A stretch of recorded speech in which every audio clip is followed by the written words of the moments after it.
Como pudimos ver entonces, hay dos maneras en que el Zohar expresa la forma como se integraron los años de David. Recordemos que está explicando la forma de cómo se dio lugar al mundo físico. No está hablando de David el hombre. Y finalmente son 70 años porque David, que representa la Sefirá Malhut, recibe de las 7 Sefirot superiores. Por lo tanto, entendamos que todo esto es una metáfora, y el hecho de que los distintos patriarcas, en particular Abraham, Jacob y Yosef, le brindan años a David, nuevamente está también jugando con lo que significan las diferentes sefirot y la contribución que tienen para el mundo inferior. Como pudimos ver, la mayor donación de años en la explicación que acabamos de dar es por parte de Yosef, porque Yosef es la Sefirá Yesod, que es la que recibe de todas las otras Sefirot superiores y de ahí se vierte a Malhut. Pero una pregunta común es ¿por qué Isaac no le donó años? La respuesta es porque Isaac proviene del lado izquierdo. Todos los que proveyeron años le dieron luz y vida a este mundo. Isaac, en ese sentido, le restaría años, porque viene del lado izquierdo. ¿Y por qué entonces Yosef dio más años de vida? Porque Yosef representa la Sefirá Yesod, que incluye todas las demás Sefirot. Por lo tanto, pudo añadirle más años de vida, vamos a decirlo en forma pedagógica, porque toma los años o la fuerza de todas las demás Sefirot. Yosef, por esta razón, fue prácticamente quien tuvo el poder total sobre el mundo físico, pues representa Yesod.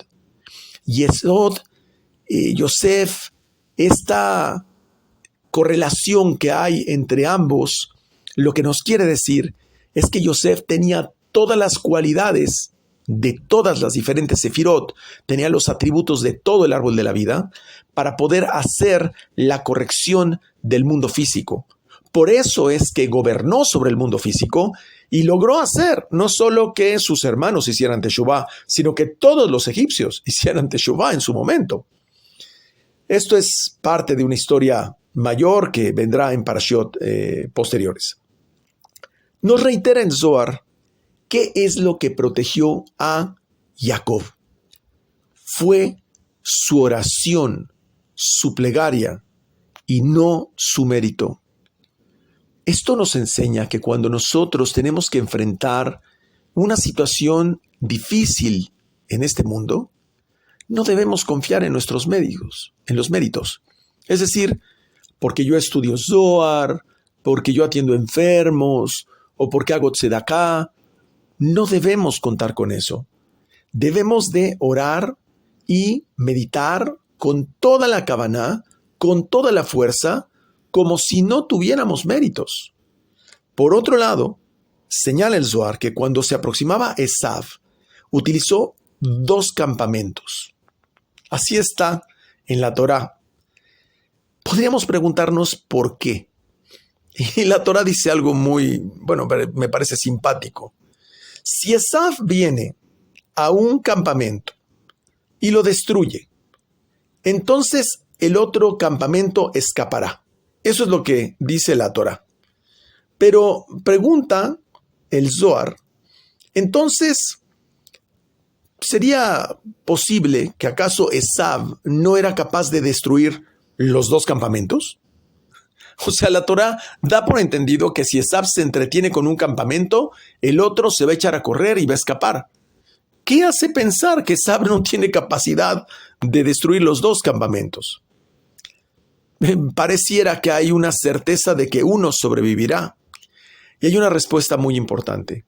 Es que el primer campamento llevaba a las sirvientas y a los niños, porque la Shejiná residía con ellos. Por lo tanto, Jacob sabía que no podía tocarles. Aprovechó ese tiempo no para olvidarlos, sino que mandó, por decirlo así, a la Shejiná de frente para ponerse a hacer oración y rezar por ellos y rezar por los hijos. Luego entonces, muchas veces conviene, en términos de una situación, aplazarla para que tengamos tiempo para orar, para rezar, para meditar y para poder enmendar aquello que vamos a enfrentar. A veces pensamos que queremos resolver los problemas de forma inmediata, pero muchas veces no nos damos cuenta que el Creador nos está dando tiempo para que así podamos hacer nuestra parte. Aquí aprendemos que el Salmo o Tehilim 102 es llamado Tefilá Leaní, llamada oración del pobre. Esto es muy importante, es un tip fundamental, por lo menos que yo en lo personal utilizo en Shabbat. El Salmo 102, llamado Tefilá Leaní, oración del pobre, tiene la cualidad de provocar que nuestra oración sea escuchada, ojo, antes que el resto de todas las oraciones del mundo. Todos los pueblos hacen oraciones y el pueblo judío también hace oraciones. Pues Tefilá Leaní, Salmo 102, es un boleto VIP para que la oración llegue antes. Este salmo dirige nuestra oración directamente a Kadosh Baruj Hu. Y esta oración tiene el aspecto de Malhut o Nukva, es decir, el aspecto del tefilín del brazo, porque este mundo es llamado pobre o afligido porque todo lo recibe desde Rampín, del mundo superior. Por eso este mundo es llamado pobre. Luego nos enseña que también hay otra oración, otro salmo que se refiere al Tehilim 90. Este es llamado oración de Moshe, el hombre de Elohim. Así empieza este salmo, Tefilá le Moshe. Esta oración tiene el atributo de Zeir Anpin, que está asociado a Moshe, Zeir Anpin, y el tefilín de la cabeza. Por lo tanto, nos recomienda el Zohar que debemos de hacer ambos, porque Zeir Anpin y Malhut siempre deben estar unidos, deben ser como un nudo. En la clase de mi maestro, él hace referencia a Tefilá Leaní y habla del Salmo también de Moshe, Salmo 90. Pero estoy tratando de clarificar que los dos son importantes. Zeir Anpin y Malhut, Zeir Anpin, Salmo 90, Malhut, Salmo 102, siempre deben estar unidos. Lo que hace la oración de Moshe, Salmo 90, es, lo voy a decir primero en una metáfora, que cuando la luna desfallece o se oculta y el sol, o sea, Zeir Anpin, se alejó de ella, los vuelve a unir. Es decir, la oración de Moshe, Tefilá de Moshe, Salmo 90, corrige la fractura que se genera entre Zeir Anpin y Malhut por nuestros cortocircuitos. Los vuelve a reconectar. Sin embargo, dice literalmente el Zohar que Akadosh Baruj Hu ama más la oración del justo que la oración del pobre, porque ocasiona esta alegría a Akadosh Baruj Hu. Por lo tanto, hace mayor referencia al Salmo 90 que al Salmo 102. Pero, ¿por qué dice esto? Porque cuando los justos oran, lo hacen en tiempos de necesidad y saben, dice el Zohar, cómo apaciguar a su Señor. Es decir, lo hacen con una fuerza excepcional. Sin embargo, la recomendación del propio Zohar es que se haga Tefilá le Moshe, que es Zeir Anpin, y Tefilá Leaní, que es Salmo 102. Aprendemos entonces que las oraciones son llevadas a Kadosh Baruj Hu a través de el ángel Sandalfón, que era originalmente Eliyahu Anabí, el profeta Elías. Y estas oraciones son particularmente elevadas de forma inmediata en el momento del alba. Este es el momento más apto para hacer oración. Ahí es el momento exacto cuando el ángel Sandalfón lleva las oraciones directamente a Kadosh Baruj Hu. ¿De qué nos está hablando el Zohar? De mecanismos, de facilidades para poder hacer que nuestra oración llegue de forma más efectiva. Por eso nos da los tips a través de Salmo 102, Salmo 90 y la oración que se lleva a cabo en el alba. En Bereshit, capítulo 32, versículo 11 dice: soy indigno de la mejor de todas las mercedes. La explicación de soy indigno junto con regresa a tu país y a tu parentela y yo me encargaré bien de ti. Se refiere a que todas las cosas que Akadosh Baruj Hu hace tienen condiciones.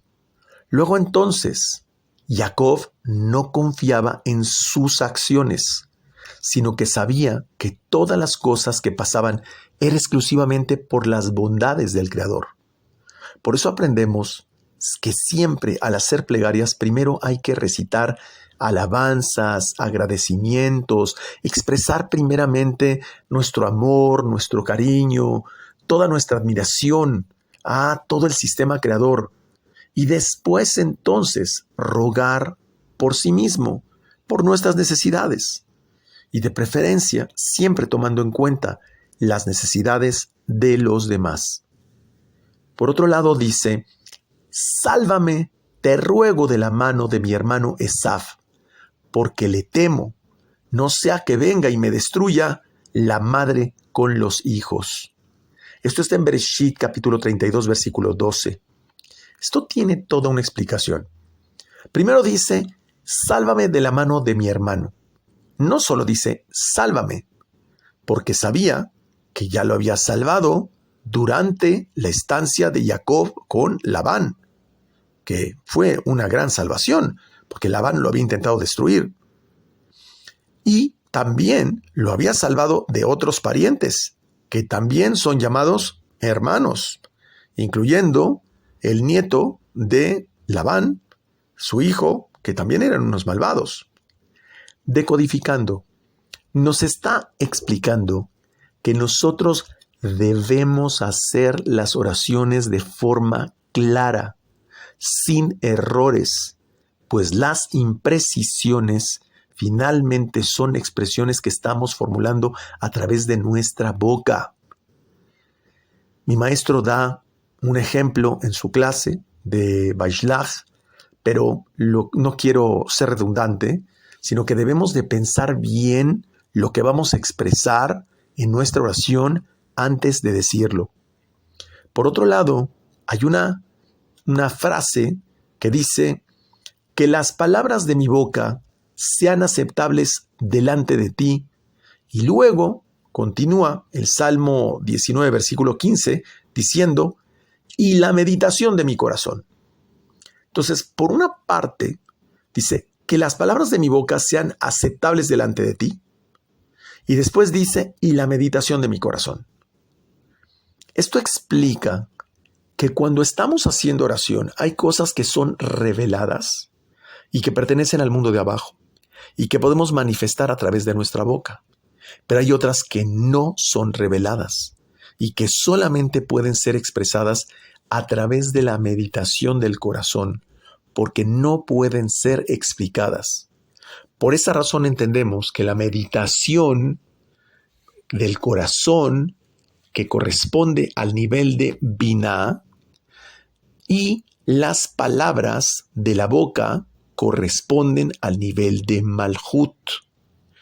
Ya hemos explicado que la Shejinah, la gota de semen, representa la Sefirá Malhut, pero también nuestra boca es la forma de manifestar.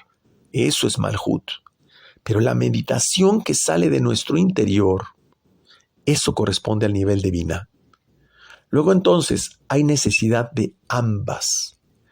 Todas las oraciones que hacemos con nuestra boca tienen que ir acompañadas con las meditaciones respectivas.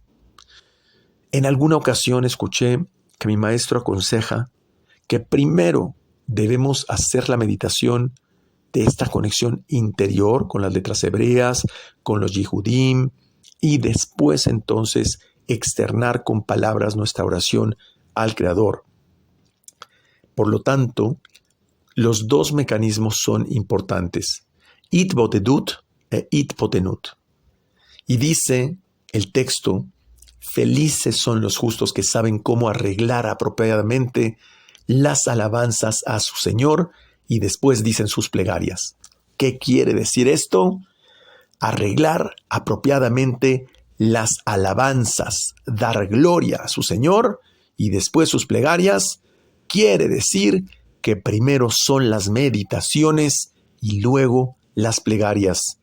Ese es también el significado del texto: eres mi servidor Israel, en quien yo seré glorificado, que está en Yeshaya capítulo 49, versículo 3. Cuando se habla de glorificar al Señor, estamos hablando de la meditación cabalística. Otro aspecto muy importante hay que mencionar de esta parashá, y es el enfrentamiento que se da entre Jacob y Esav. Este enfrentamiento que se da entre los dos hermanos ocurre en un momento donde no había luna. Esto nos explica que nosotros no debemos exponernos innecesariamente a peligros. Quiero hacer aquí un paréntesis explicando que cualquier actividad que, por emocionante que pueda resultar, peligrosa, no es una actividad halájica. La halajá nos enseña que no debemos exponernos a peligros de forma innecesaria. Explica el Zohar que el cuarto día, cuando fueron creadas las luces, la luna fue creada carente de luz entre ellas. Es decir, la luna no tiene luz propia, porque es una luz que disminuye a sí misma. Y recordemos que esto es una metáfora. La luna representa la imaginación y depende de la luz del sol, el cual representa la conciencia humana. Por lo tanto, no debemos exponernos a peligros, pero también, por otro lado, nos está explicando que cuando se habla en Bereshit de la palabra luces, que en hebreo se dice meorot, está escrita sin la letra Vav, lo cual, explica el Zohar, deja un lugar, porque no hay Vav, no hay conexión, hay lugar para los espíritus, demonios, vientos tormentosos, diablos y todos los espíritus de contaminación para ejercer influencia negativa, y se activa la fuerza de la serpiente, particularmente de L-I-L-I-T. Lo vamos a decir muy claro. En los momentos que no hay luna o que la luna es decreciente, hay una fuerza mayor que seduce a los hombres. A pesar de que la persona parece estar natural, hay una fuerza que particularmente por la noche le seduce para impurificarse. Esto es algo imperceptible, pero que influye en los hombres. Por ese lado, es importante saber que cuando uno va a tener una relación sexual, hay que también observar no solamente los días de Nidá, sino también hay que observar los días de la luna para saber lo que tenemos que esperar de esa relación. Por otro lado, esta situación, originalmente empezamos a explicarla porque habla del enfrentamiento entre Jacob y Esav. Ese enfrentamiento que ocurrió fue en el desierto, lo cual es un lugar desolado. Nos enseña el Zohar que no debemos transitar lugares desérticos o lugares que son infértiles para la agricultura. Eso es un indicador importante de la carencia de una fuerza positiva en ese lugar. Bajo ninguna causa, el hombre debe aventurarse a salir solo en la noche, particularmente en lugares donde no hay otras personas, a excepción, nos dice el Zohar, de momentos donde la luna brilla de forma excepcional. Cuando no hay luna, ya hablamos de esta influencia negativa que viene sobre el ser humano. La demonia L-I-L-I-T utiliza dice el Zohar, una especie de hechicería y un sigilo está como expectante para desviar a las personas del camino de Akadosh Baruj Hu, de la misma forma como sedujo a Adán y trajo la muerte al mundo. Pero ¿cómo es esto? Esta fuerza manipula la imaginación de las personas. Por eso el Zohar empieza hablando de la luna. Busca que los hombres se contaminen. Solo basta que el hombre dentro de sí tenga un pequeño desliz para que quiera ser contaminado y de inmediato esa fuerza solo estará esperándolo para hacerlo impuro. Por el contrario, cuando un hombre se esfuerza para ser purificado, sucede lo contrario. El espíritu de la contaminación, el que es reprendido y pierde su influencia sobre él.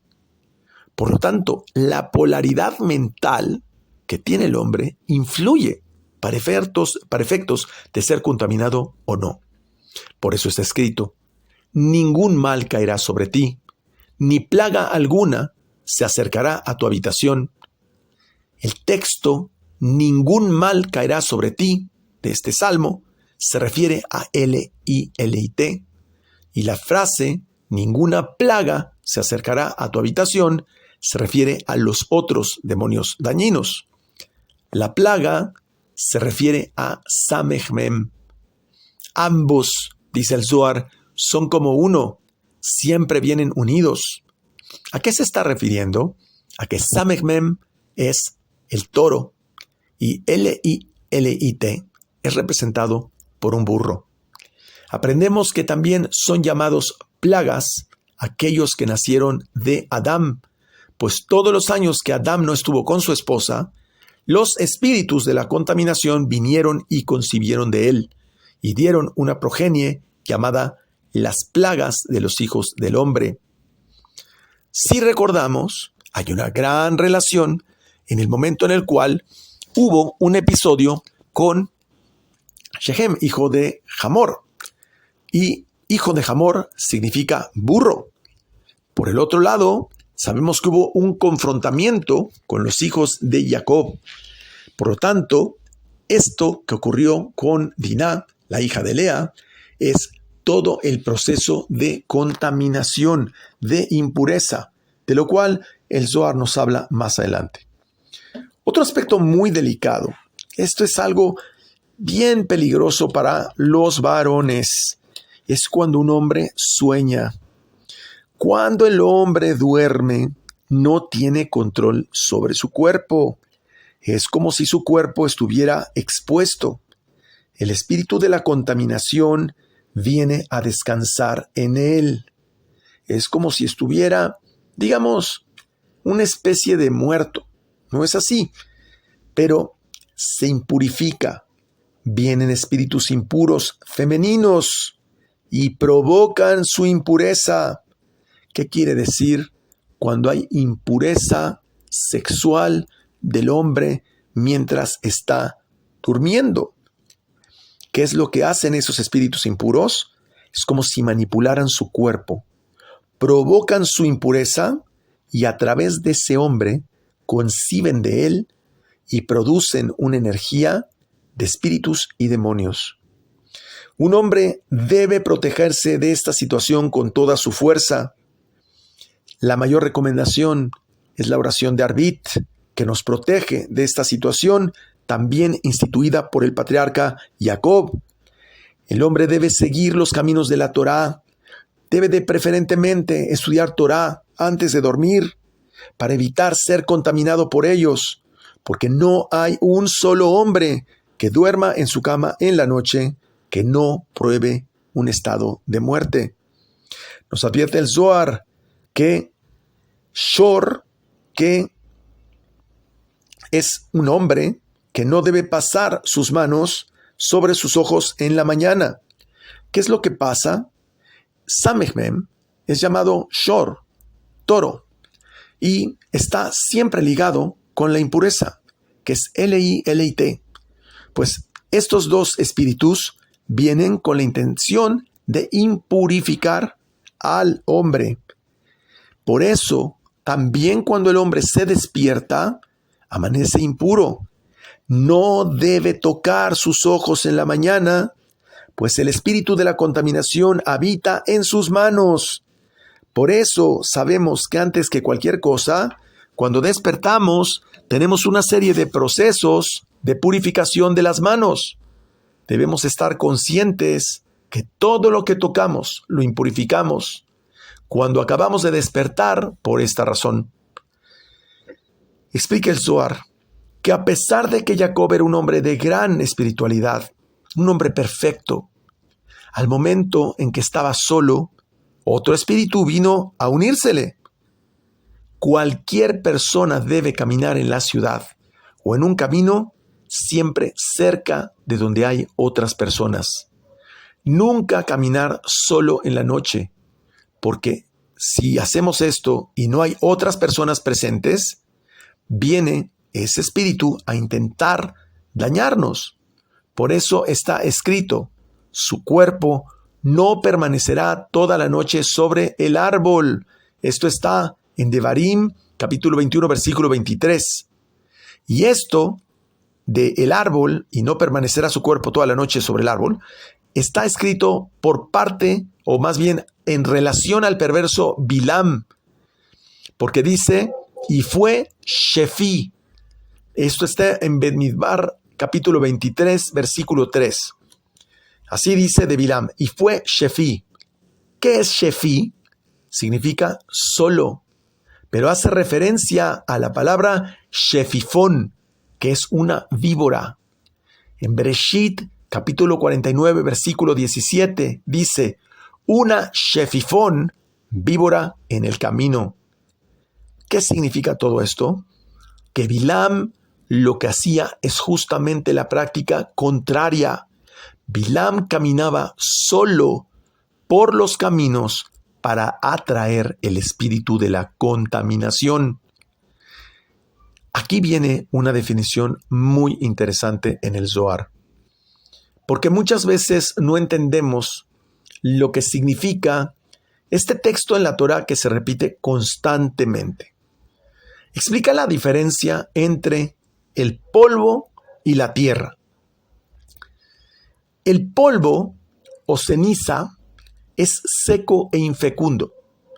En cambio, la tierra es de donde bota toda la bondad en el mundo. Akadosh Baruj Hu manifiesta su bondad a través de la tierra.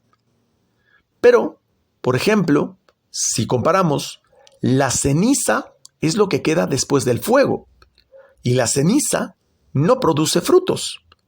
Sin embargo, los frutos crecen de la tierra. Entendemos entonces que la tierra contiene todo, pues recibe de arriba y también produce abajo. Pero ¿por qué pone esta discusión la Torá y sobre todo la Parashá entre polvo y tierra? Porque hay un secreto en Bereshit, capítulo 32, versículo 25, dice, y luchó un hombre con él.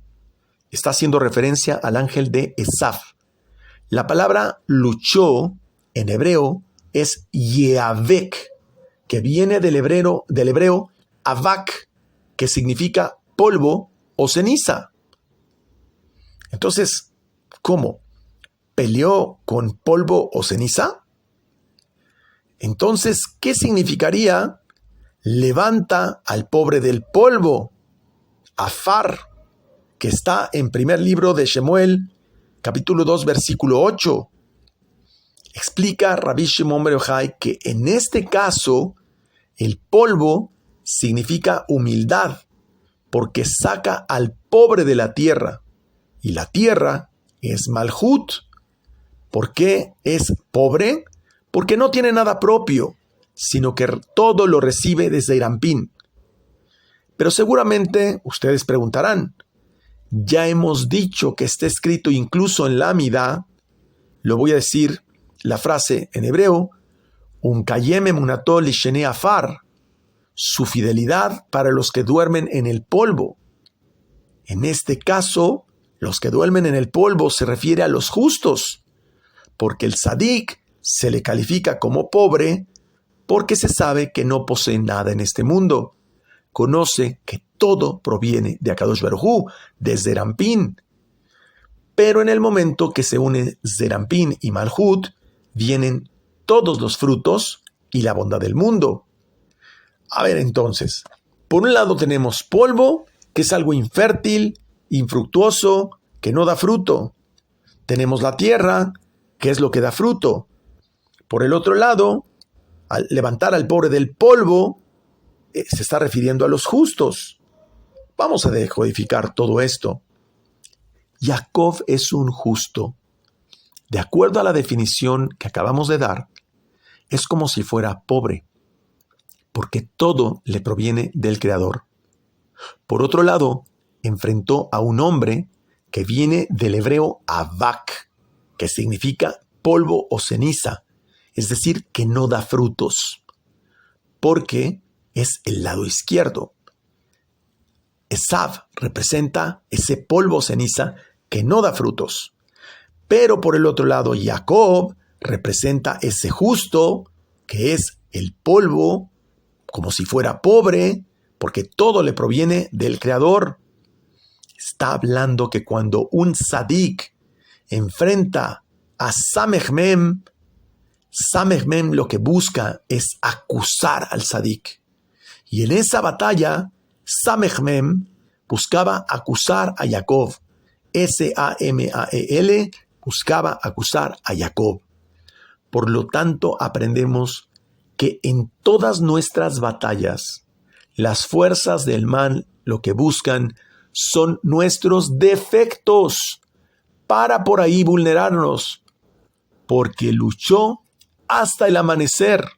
Esto está en Bereshit 32, 25, porque en ese momento su poder desaparece y se va. ¿De qué está hablando? Porque así ocurrirá en el futuro, cuando la conciencia del ser humano comience a ser iluminada por las revelaciones del Mashiach. Así también como existe una noche que representa el exilio y se va cuando llega la mañana, pues el exilio consiste también en el momento en que la noche es oscura. Entonces el polvo, o sea, Esav, gobierna a Israel, pero llegará un momento en que se van levantando ese polvo y entonces gobierna Israel en la mañana. Pues también así, en la época del Mashiach, ese exilio de la ignorancia empieza a irse, ese polvo sin fruto empieza a ser eliminado y llegará un momento en que se levantarán los muertos del polvo, es decir, los tzadikim se encarnarán con su sabiduría en personas y entonces Israel tendrá dominio y grandeza del mundo de abajo también, tendrá dominio arriba y abajo, porque serán grandes tzadikim y entonces los demonios le servirán, le obedecerán a él, como está escrito en Daniel capítulo 7, 27. Tendrá control sobre ambos dominios, el superior y el inferior. Los demonios serán eliminados. Porque dice, y el reino y el dominio y la grandeza de los reyes bajo todo el cielo serán dados a las gentes de los santos, del más alto, cuyo reino es un reino sempieterno, y todos los dominios les servirán y obedecerán a él. Ese es el momento en que ese polvo infructuoso, esos demonios, esa falta de sabiduría, esa impureza es eliminada del mundo. Posteriormente el Zohar nos explica el significado de la frase que viene en medio de la lucha con el ángel de Esav. ¿Qué dice en Bereshit 32, versículo 27? Dice, déjame ir porque amanece. Y Jacob le responde al ángel de Esav, no te dejaré ir a menos que me bendigas. Esto está en Bereshit también, capítulo 32, versículo 27. Entonces nos explica que esta parte de la parashá está asociada con la siguiente frase. ¿Quién es aquella que mira como el amanecer, blanca como la luna, clara como el sol y terrible como un ejército con estandartes? Esta frase está en el Shir HaShirim, capítulo 6, versículo 10. Nos explica, la frase ¿quién es aquella que mira? Se refiere a Israel cuando sale del exilio y se levanta. Lo describe como si primero hubiera una pequeña abertura de luz, que sería el alba, que se va haciendo cada vez más grande, hasta que finalmente se abren las puertas celestiales en las 4 direcciones del mundo. Vamos a decodificar esto. Déjame ir porque amanece significa el proceso donde Israel va saliendo y levantándose poco a poco del exilio, porque la noche también es llamada exilio, y con el estudio nosotros salimos de ese exilio. ¿De qué exilio? El exilio de la ignorancia, de la falta de sabiduría, hasta que finalmente se abren las puertas celestiales en el momento no solo de la mañana, sino también las puertas celestiales al momento de la redención. Nos está explicando esta metáfora de el ángel de Esav y Jacob, que esto es un proceso. Recordemos que este proceso es como un niño que va creciendo poco a poco, va madurando. Así también es Israel. De la misma forma como cuando una persona ve la luz de frente, después de haber tenido los ojos cerrados, siente tan fuerte la luz que empieza a abrir sus ojos poco a poco y de la misma forma empieza a clarificar su visión. Esto es lo que significa el despertar para una persona y el despertar para Israel y para la humanidad. Todo esto está en la metáfora de la gran frase que conocemos, déjame ir porque amanece, y Jacob le responde, no te dejaré ir a menos que me bendigas. Porque está escrito, poco a poco lo sacaré delante de ti hasta que seas incrementado. Esto está en Shemot capítulo 23, versículo 30. Luego entonces aprendemos que Israel va lentamente levantándose y saliendo del exilio hasta que iluminará por siempre, mientras que Esav tiene un proceso inverso.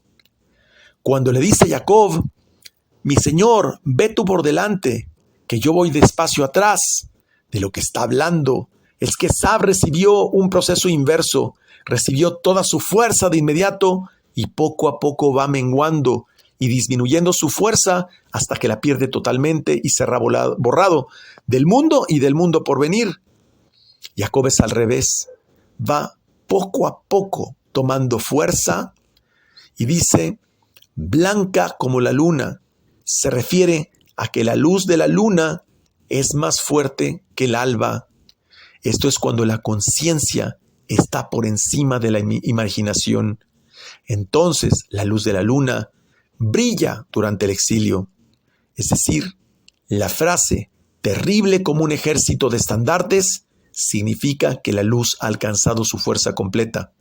Eso es cuando Israel es consciente de su fuerza y la luz de Esav mengua, pero la de Israel es fuerte y toma su lugar por siempre. Entonces, viene una pregunta. ¿Por qué dice la frase, déjame ir porque se va la madrugada? En lugar de déjame ir porque amanece. La verdad es que la traducción no es déjame ir porque amanece, sino es déjame ir porque se va la madrugada. La razón es porque en la medida que la madrugada entra en la noche, Esav se vuelve más fuerte. La noche es motivo de peligro, de ausencia de luz, de carencia de sabiduría. Y la frase, y el sol se elevó sobre él cuando pasó sobre Penuel y se renqueó. Esto está en Bereshit 32:32. Nos explica que la palabra renqueó es sobre el hecho cuando Israel está en el exilio. Es decir, renqueó, cojea, sufrirán dolor y pena desgracias, pero tan pronto amanece, después de que han descansado, mirarán atrás con pena sobre todas las aflicciones y el dolor que han sufrido y se asombrarán de ello. Luego entonces, quiere decir que Israel habrá aprendido la lección, no volverá a cometer los mismos errores, porque mirará su pasado y verá todo el dolor que significó su estancia en el mundo. Así finalmente, cuando el amanecer llegó, ya empezó a hacerse más fuerte, porque ese ángel de Esav solo es poderoso en la noche y Jacob rige en el día. Ya lo tenía en sus manos. Aprendemos entonces que hay una gran fuerza en el momento entre el alba y el amanecer. Ahí donde ese es el momento en que todas nuestras oraciones son escuchadas. Ahí es donde vencemos a Esav. Ahí es donde vencemos esa fuerza de la noche. Por eso es que la oración del Shema justamente la hacemos en el momento del alba, en el momento que entra la mañana, porque ahí vencemos en la unión de la noche con el día. Esta es una gran ayuda para la oración. Esa oración es muy importante. Sabemos que la lucha con el ángel de Esav, en este proceso, Esav dañó a Jacob. ¿Dónde lo dañó? Dice que en el muslo, para ser precisos, en el nervio ciático. Así lo dice literalmente la Torá. Esta acción malvada de parte del ángel de Esav el daño lo hizo cuando se dio cuenta que no lo podía vencer. Pero ¿qué significado tiene todo esto? Dice la Torá que tocó en el muslo de Jacob el nervio ciático. Ese nervio ciático representa todos los estudiantes de Torá que están bajo la enseñanza de un justo. Es decir, los estudiantes de Torá son vulnerables. Vamos a ver de qué forma. El ataque al muslo de Jacob y el nervio ciático significa la continua crítica y el abandono a los cabalistas. Esta es una metáfora porque el nervio ciático viene desde la espalda y se extiende hacia la parte baja del cuerpo, sustenta al cuerpo mismo. Se dice que el lado oscuro o el lado izquierdo controla el nervio ciático en todas las criaturas. Por eso no debemos comer, repito, no debemos comer ni beneficiarnos del nervio ciático en ninguna forma. Esto es una manera de entender que debemos preservar a los estudiantes de la Torá, apoyándolos para que se esfuercen con ella. Pero la halajá nos marca que no tocamos ni comemos el nervio ciático. Pero vamos a entender más a profundidad. ¿Qué significa este abandono que ocasiona el tocar el nervio ciático? Es el abandono a los estudiantes que son sabios y que están bajo la enseñanza de un justo y no se les apoya financieramente para que éstos continúen con la revelación espiritual de su estudio. Esto es muy importante. Eso ocasiona la falta de apoyo financiero a los estudiantes de Torá, ocasiona que la luz no pueda ser difundida en este mundo y prevalezca el mundo en ignorancia y oscuridad. Ahí es donde nos damos cuenta los grandes presupuestos del marketing religioso de muchas instituciones donde eso sí tiene difusión. Sin embargo, la Kabbalah rara vez tiene fuertes presupuestos que la apoyen. Ahí es donde prevalece Esav, en la noche, en la oscuridad, en la ignorancia.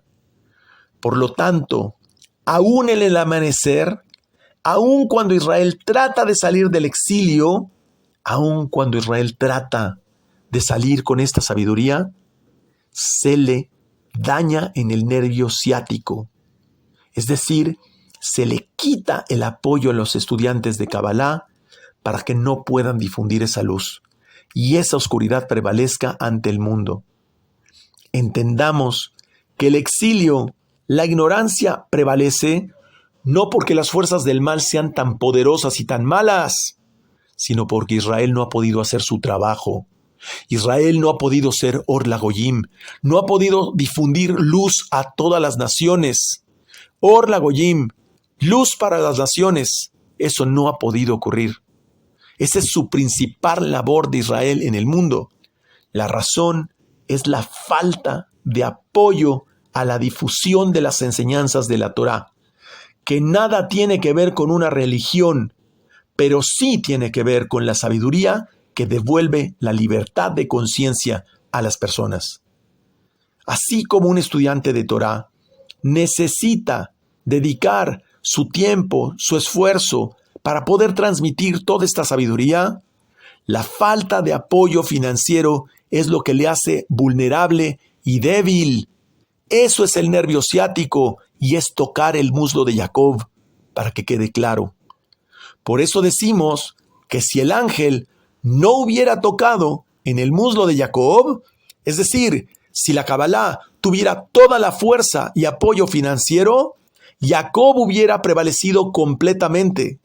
Lo anterior quiere decir que si los cabalistas recibieran todo el apoyo para difundir los secretos de la Torá, y no solamente críticas, la conciencia de Israel prevalecería completamente sobre el mundo y no la de Esav.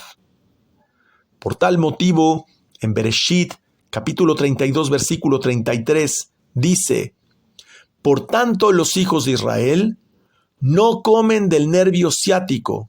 Y luego dice: porque tocó en el muslo de Jacob el nervio ciático. Eso está en Bereshit 32, versículo 33. Incluso está prohibido disfrutarlo o incluso darlo a un perro. El nervio ciático es llamado nashé en hebreo, porque el nervio persuade, es decir, incita, motiva, en hebreo menashé, a los hombres a que se olviden de Akadosh Baruj Hu. Aquí inicia la inclinación del mal, en la persuasión a que la persona abandone su estudio de la Kabbalah, ya sea con una reunión familiar, con una reunión de trabajo, con una situación de negocios, con una situación con los hijos. Todos estos son elementos donde persuaden a la persona a alejarse de su estudio, y ahí es donde empieza la inclinación del mal. Cuando el ángel luchó contra Jacob, no encontró ninguna falla en todas las partes de su cuerpo. Dice literalmente, el ángel vio a la derecha y vio la perfección de Abraham. Luego vio a la izquierda y vio la perfección de Isaac. Y al centro miró a Jacob y no halló defecto alguno. Esto se refiere a que no tuvo falla en todas las partes de su cuerpo, es decir, la parte espiritual, eran fuertes y sin debilidad, pero tampoco halló impureza en su cuerpo. Pero aprendemos que la clipá solo se agarra únicamente donde hay defecto y debilidad, como ya lo explicamos. Por lo tanto, ahí está la debilidad para dañar a las gentes. Quizá Jacob no puede ser tocado en ninguna de sus partes, porque es perfecto. Jacob representa el nombre de Yud-Ke Vav-Ke, representa la Torá, que es perfecta, pero sí puede limitarse su acción y su difusión en el mundo. Pues ahí radica el mal, en tratar de frenar la difusión de la Torá. Por eso las naciones paganas pueden comer el nervio ciático. Lo dice literalmente el Zohar. se comen el nervio ciático, porque son del mismo lado, de la clase del ángel SAMAL. ¿Por qué? Porque el dinero que se gasta, el apoyo financiero, es para todas aquellas cosas que refuerzan sus corazones, es decir, sus costumbres, creencias y hábitos que les mantienen lejos del Creador. Luego existen 248 miembros del cuerpo, ya lo hemos visto, que están asociados a 248 fuerzas. Es decir, existe una fuerza, le podemos llamar un ángel, con el que está cada una de estas partes.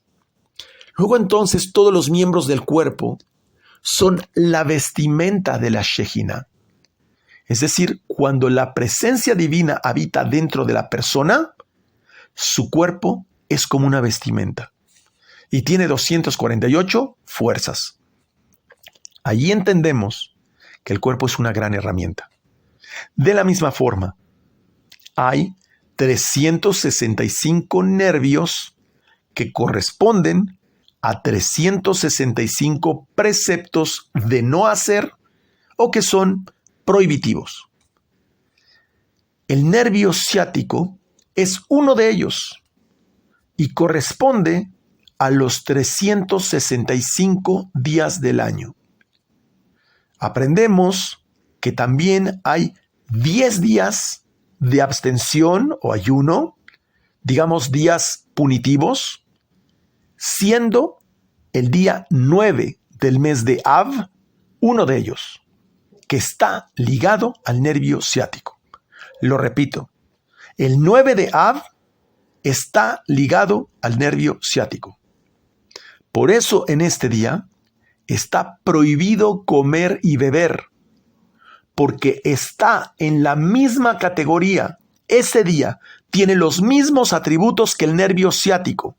Prohibido comer y beber el 9 de Av. Recordemos que este día no solamente es un ayuno total, sino un día donde lamentamos la destrucción del templo. Es decir, la gran desconexión que hay de sabiduría a este mundo. Esta desconexión es lo que está asociado al nervio ciático.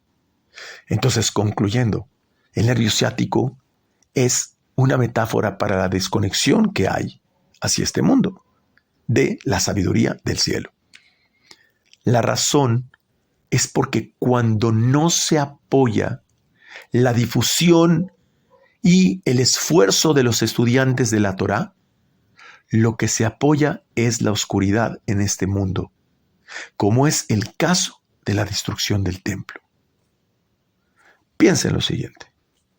Si alguien dice, vamos a dar $100,000 para poner un gran negocio con una rentabilidad que en un año nos retorna todo el dinero, nadie lo piensa. Pero si decimos vamos a poner $100,000 para la difusión y el estudio de la Torá, ahí todo el mundo duele. Ese es el nervio ciático.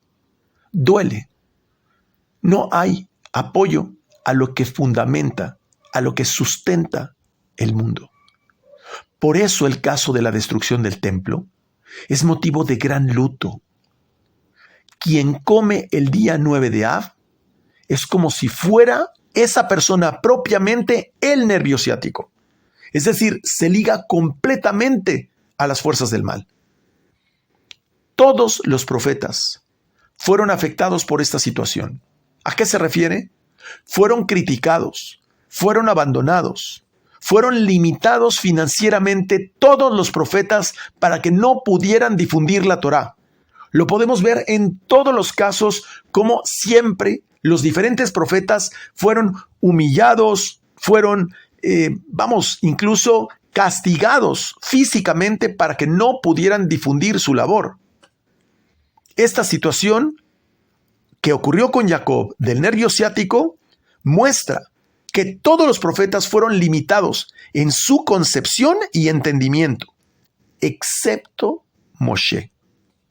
fue el único que pudo sobresalir con su profecía y fortalecerse en el poder de la misma, pues toda ella fue realizada con extrema perfección.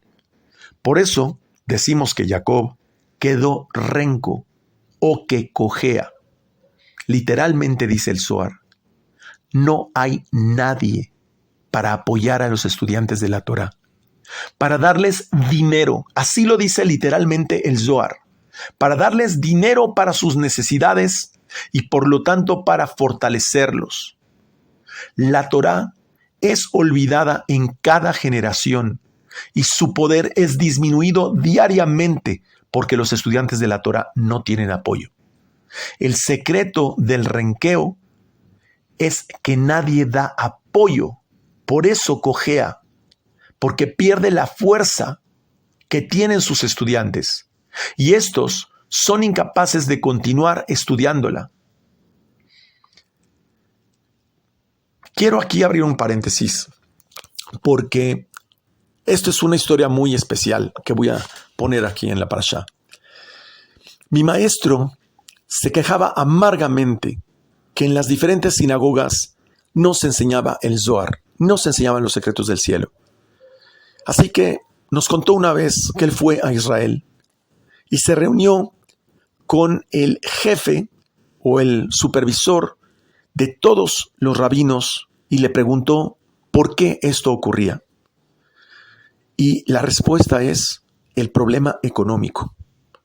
Explica que casi todas las personas que inician sus estudios para aprender Torah y que desean emprender en la carrera rabínica, pues básicamente tienen muy pocos ingresos, reciben algunos apoyos mínimos para poder emprender su carrera. Aprenden lo mínimo, cómo hacer una Brit Milá, cómo hacer una boda, cómo poder hacer los diferentes ritos más básicos de las fiestas, etc. Y básicamente reciben una carrera express, para que una vez que ya saben esto, pues obviamente se tienen que casar, vienen compromisos, y entonces les urge tomar un empleo, es decir, que los contraten en alguna sinagoga para que les paguen y puedan sobrevivir. Y entonces, ¿qué pasa? ¿Cuándo van a estudiar los secretos del cielo? Ya no tienen tiempo para ello. Entonces se dedican pues a estudiar las cosas que todos conocemos, un poco de Torá, un poco de Talmud, un poco de la Gemara, pero finalmente no tienen ese tiempo que se dedica para estudiar todo lo que es el Zohar. Por lo tanto, el problema no es que no se enseñe el Zohar. El problema es que no hay los apoyos financieros para sustentar a las personas que quieren estudiar los secretos del cielo. Continuamente la persona enfrenta problemas económicos para efectos de poder sobrevivir en su estudio.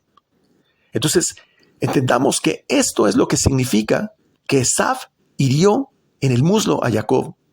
La Torá es perfecta, pero sin su difusión de poco sirve para poder hacer llegar esta sabiduría a las demás naciones. De ahí la importancia de lo que está hablando.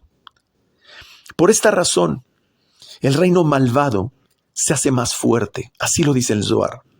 Cuando esto sucede, no se fortalece Zeirampín. Los soportes, lo que apoya, lo que sustenta Zeirampín, que son la Sefirá Netzach y Od, son debilitados. Entonces es como si la Torá no tiene piernas o muslos sobre los cuales pararse y la serpiente es fortalecida. De ahí viene la expresión del por qué Akadosh Baruj Hu le dijo a la serpiente: porque hiciste esto, eres maldita entre todos los animales, sobre tu vientre te arrastrarás. Esto está en Bereshit capítulo 3 versículo 4. Yo no lo había entendido. Repito, porque hiciste esto, es decir, le cortaste las piernas a la difusión de la Torá.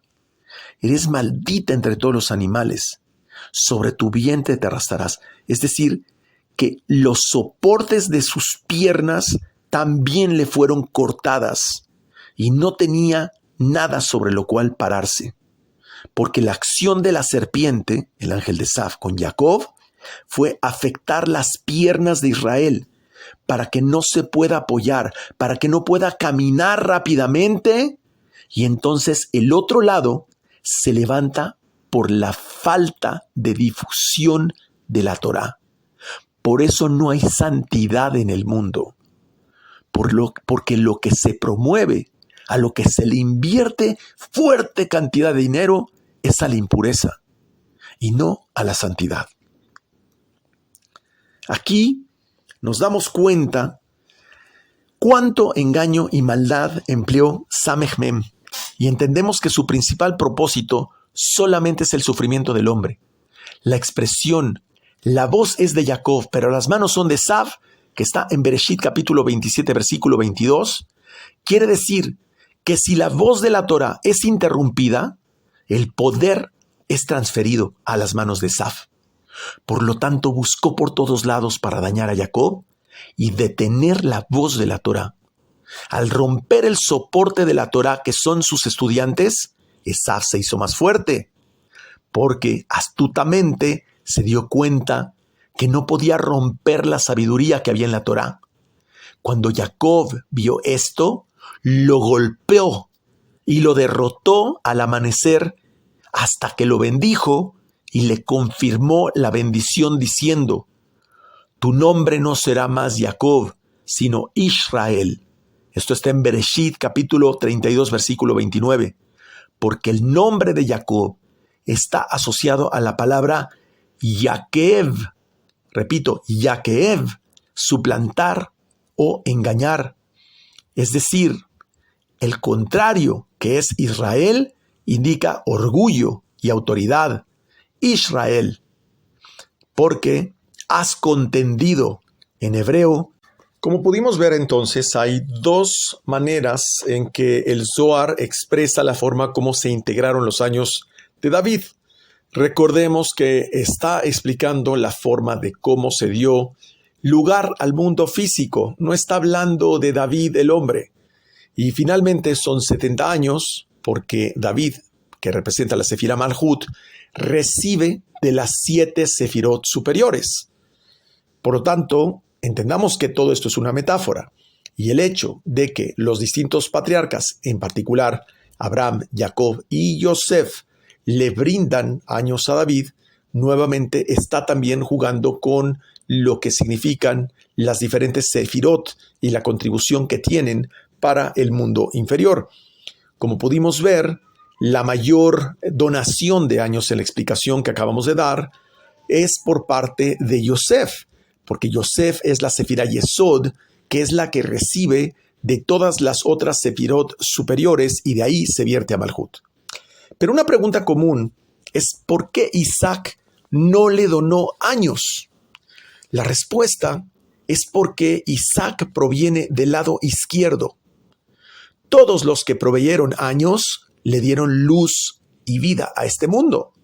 Isaac, en ese sentido, le restaría años porque viene del lado izquierdo. ¿Y por qué entonces Yosef dio más años de vida? Porque Yosef representa la sefirá Yesod, que incluye todas las demás sefirot. Por lo tanto, pudo añadirle más años de vida, vamos a decirlo en forma pedagógica, porque toma los años o la fuerza de todas las demás sefirot. Yosef, por esta razón, fue prácticamente quien tuvo el poder total sobre el mundo físico, pues representa Yesod. Yesod, Yosef, esta